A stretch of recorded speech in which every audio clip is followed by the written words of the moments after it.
Hi, മിഥ്യാസ് വ്ലോഗിൻ്റെ പുതിയൊരു വീഡിയോയിലേക്ക് എല്ലാവർക്കും സ്വാഗതം. ഇപ്പോൾ റീൽസിലൊക്കെ ട്രെൻഡായിക്കൊണ്ടിരിക്കുന്ന കൊല്ലംകോടുക്കാണ് കേട്ടോ യാത്ര. കൊല്ലംകോടത്തെ ചില ഇടങ്ങളിലേക്കാണ് പോകുന്നത്. ഇന്ത്യയിലെ തന്നെ തിരഞ്ഞെടുക്കപ്പെട്ട 10 മനോഹരമായ ഗ്രാമങ്ങളിലൊന്നാണ് പാലക്കാടുള്ള കൊല്ലംകോട്. അപ്പോൾ എൻ്റെ വീഡിയോ ഒക്കെ ആദ്യമായിട്ടാണ് കാണുന്നവരെങ്കിൽ സബ്സ്ക്രൈബ് ചെയ്യുക, സപ്പോർട്ട് ചെയ്യുക, ലൈക്ക് ചെയ്യുക, ഷെയർ ചെയ്യുക. അപ്പോൾ നമ്മൾ ആദ്യമായിട്ട് പോകുന്നത് താമരപ്പാടത്തേക്കാണ്. താമരപ്പാടം എന്ന് പറയുമ്പോൾ തന്നെ നമുക്കറിയാം നെൽപ്പാടം അല്ലേ. പാലക്കാട് എന്ന് പറയുമ്പോൾ തന്നെ ഓർമ്മ വരുന്നതും നെൽപ്പാടം തന്നെയാണ്. നല്ല മനോഹരമായൊരു പാടം തന്നെയാണ് കേട്ടോ ഈ താമരപ്പാടം. ഞങ്ങൾ പോകുന്ന സമയത്തൊക്കെ നെല്ലൊക്കെ കതിരിട്ട് നല്ല സ്വർണ്ണവർണ്ണമായിട്ട് ഇരിക്കുന്നുണ്ട്. ഇത്രയും വലിയൊരു പാടത്തേക്ക് ഇത്ര തൊട്ടടുത്ത് നിന്ന് കാണാൻ പറ്റുന്ന രീതിയിൽ ഞാൻ ആദ്യമായിട്ടാണ് കേട്ടോ പോകുന്നത്. നെല്ലൊക്കെ തൊട്ട് നോക്കാനും ഒക്കെ ഞാൻ ആദ്യമായിട്ടാണ് അങ്ങനെ തൊടുന്നതും പോകുന്നതൊക്കെ. പിന്നെ നമുക്ക് ആ പാടത്തിൻ്റെ നടുവിലായിട്ട് ചെറിയ ചെറിയ കുടിലുകൾ ഒക്കെ ഉണ്ടാക്കി വെച്ചിട്ടുണ്ട്. നമുക്ക് വിശ്രമിക്കാനും ഫോട്ടോ എടുക്കാനും വീഡിയോഗ്രാഫിക്കൊക്കെ വേണ്ടിയിട്ട് അങ്ങനെ ചെറിയ ചെറിയ കുടിലുകളും ചെറിയ രൂപങ്ങളൊക്കെ അവിടെ ഉണ്ടാക്കി വെച്ചിട്ടുണ്ട് കേട്ടോ. അത് ഈ ചൂടത്ത് നമുക്കൊരു അനുഗ്രഹം തന്നെയാണ്. അതുപോലെ തന്നെ അവിടെ വേസ്റ്റ് ഇടൽ മാക്സിമം ഇടാതിരിക്കുക. അത് പോകുന്നവരൊക്കെ ഒന്ന് ശ്രദ്ധിക്കുക കേട്ടോ. അത്രയും ഭംഗിയിൽ മനോഹരമായിട്ട് വെച്ചിരിക്കുന്ന ഈ സ്ഥലത്ത് പ്ലാസ്റ്റിക്കും കുപ്പികളും ഒന്നും കൊണ്ടിടാതിരിക്കുക.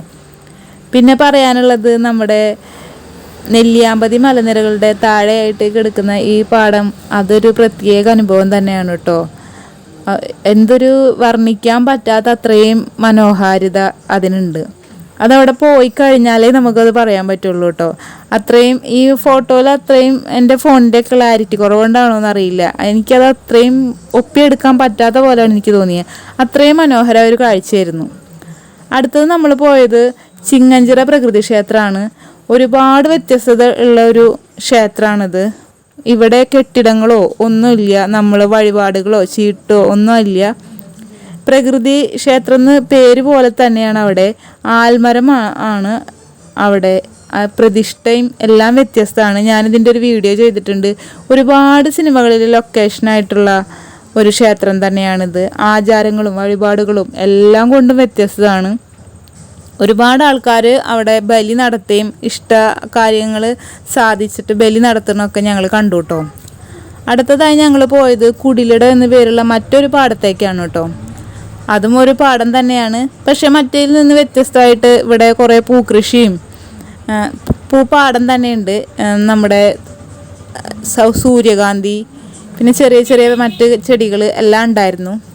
പിന്നെ ഞാനൊരു വ്യത്യസ്തമായിട്ട് കണ്ടത്, ഇവിടെ ഞാൻ ആദ്യം വിചാരിച്ചത് ഇത് വേറെ എന്തോ സാധനമെന്നാണ്. പക്ഷെ അതും നെല്ലെന്നായിരുന്നു.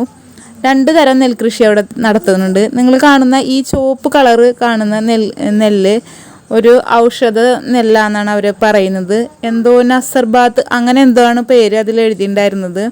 അതിൻ്റെ ബോർഡ് ഞാൻ വീഡിയോ എടുത്തിട്ടുണ്ട്, അപ്പോൾ നിങ്ങൾ കാണിച്ചു തരാം. സാധാ നെല്ലും ഉണ്ട്. പിന്നെ അവിടെ കുറേ വ്യത്യസ്തത ഉള്ള എന്താന്ന് വെച്ചാൽ ഒരുപാട് നമ്മൾക്ക് വീഡിയോഗ്രാഫിക്ക് വേണ്ടിയിട്ടും ഇപ്പോഴത്തെ തലമുറകൾക്ക് കാണാൻ പറ്റാത്ത സാധനങ്ങളൊക്കെ അവിടെ വെച്ചിട്ടുണ്ട്. പിന്നെ ഒരു കിണറുണ്ട്. അത് നല്ല ആഴമുള്ള കിണറാണ്. 40 അടി താഴ്ച ഉണ്ടെന്നാണ് അവിടെ എഴുതി വെച്ചിട്ടുള്ളത് കേട്ടോ. ചെറിയ ചെറിയ ഏറുമാടങ്ങളൊക്കെ ഉണ്ടാക്കി വെച്ചിട്ടുണ്ട്. പിന്നെ നമ്മൾ കൊട്ട, വട്ടികൾ, പിന്നെ കാർഷികോപകരണങ്ങൾ, അങ്ങനെ ഒരുപാട് സാധനങ്ങൾ നമുക്കവിടെ ചെന്നാൽ കാണാം കേട്ടോ. പുതിയ തലമുറകൾക്ക് ഒക്കെ കാണാൻ പറ്റാത്ത കുറേ സാധനങ്ങളുണ്ട്. ഇതാ ഞാൻ പറഞ്ഞില്ലേ, നസർബാത്ത് എന്ന് തന്നെയാണ് ആ നെല്ലിൻ്റെ പേര്. പിന്നെ അവിടെ ഇതാ കുറേ കൃഷികളും ഇതുപോലെ കാളവണ്ടികളും പൂക്കൃഷികളും അങ്ങനെ കുറേ സാധനങ്ങളൊക്കെ ഉണ്ടാക്കി വെച്ചിട്ടുണ്ട്. ഉന്തുവണ്ടി, നമ്മൾ കാണാത്ത കുറച്ച് സാധനങ്ങളൊക്കെ അങ്ങനെ നമുക്കവിടെ കാണാം. വഞ്ചി, വീഡിയോഗ്രാഫിക്ക് പറ്റിയ എല്ലാതും ഉണ്ട് കേട്ടോ. സത്യം പറഞ്ഞാൽ ഫോട്ടോസൊക്കെ എടുക്കാനും സേവ് ദ ഡേറ്റ് എടുക്കാനും അതേ പാകത്തിന് എല്ലാതും ഉണ്ട്. നല്ല മനോഹരമായിട്ട് തന്നെ ഉണ്ട്. വെയിൽ കുറച്ച് കുറഞ്ഞ നേരത്ത് പോകുന്നതായിരിക്കും ബെറ്റർ എന്നാണ് എനിക്ക് തോന്നുന്നത്. അടുത്തതായി നമ്മൾ പോയത് സീതാർകുണ്ടിലേക്കാണ്. അവിടെയും വെള്ളം നല്ല കുറവായിരുന്നു. ഞങ്ങൾ പോകുന്ന ടൈമിൻ്റെ ആയിരിക്കും ചിലപ്പോൾ വെള്ളം നല്ല കുറവായിരുന്നു. പക്ഷെ കുളിക്കാനൊക്കെ പറ്റിയൊരു സിറ്റുവേഷനായിരുന്നു. എല്ലാവർക്കും കുളിക്കാനൊക്കെ പറ്റുന്ന പോലെ തന്നെ ഉണ്ടായിരുന്നു. വെള്ളം കൂടുതലുള്ള സമയത്ത് മഴക്കാലത്തൊക്കെ പോവുകയാണെങ്കിൽ കൂടുതൽ വെള്ളം ഉണ്ടാവും. തൊട്ടടുത്ത് തന്നെ ഒരു മാന്തോപ്പും ഒക്കെ ഉണ്ട്. അവിടെ നിന്നൊക്കെ മാങ്ങ ഒക്കെ കഴിച്ച് നമുക്ക് വരാം. അവരെന്നെ അവിടുത്തെ മാവിൻ്റെ മാങ്ങ തന്നെ അവരവിടെ വിൽക്കാനൊക്കെ വെച്ചിട്ടുണ്ട്.